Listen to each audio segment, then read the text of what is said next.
The video editor we prefer for adding data overlay is RaceRender. RaceRender has multiple versions and is available at www.racerender.com. RaceRender allows you to import the data file that was created from H2O Export and merge it with a video file. Before we can work with RaceRender, we need to download some H2O Export helper files. These files can be found at apps.network80.com. The first file we need to download is the H2O Export data profile. Save this to your downloads folder for future use on each H2O Export RaceRender project you create.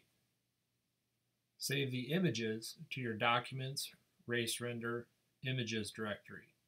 These can be used to add embedded images to your video. You will also see that H2O Export has developed multiple pre-configured data templates that you can use in RaceRender. Download these templates directly to your Documents, RaceRender, Templates directory. Data templates are the gauge layouts that will overlay your video. Open RaceRender and select a new project template. To add your video file to the project, click the Add Video File button on the video line. Select your video file from your computer's hard drive and click Open. To add your H2O Export data file to the project, click the Add Data File button on the data line. Select the H2O Export capture file from your computer's hard drive and click Open. Click OK to select a data template. Scroll down until you find an H2O Export data template and click on it to select it.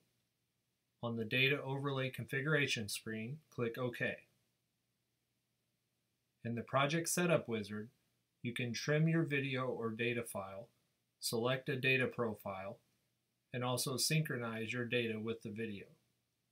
On Step 2, click the Configure This Input button next to your H2O Export capture file.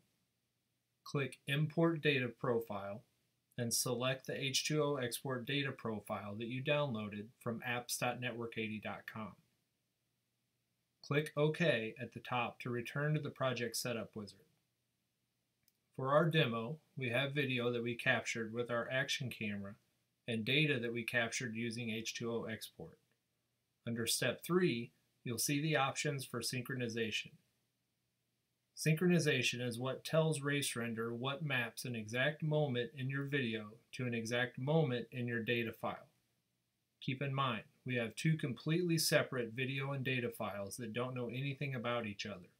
The Synchronize, or the side-by-side button, is where we tell RaceRender how to sync your data with the video.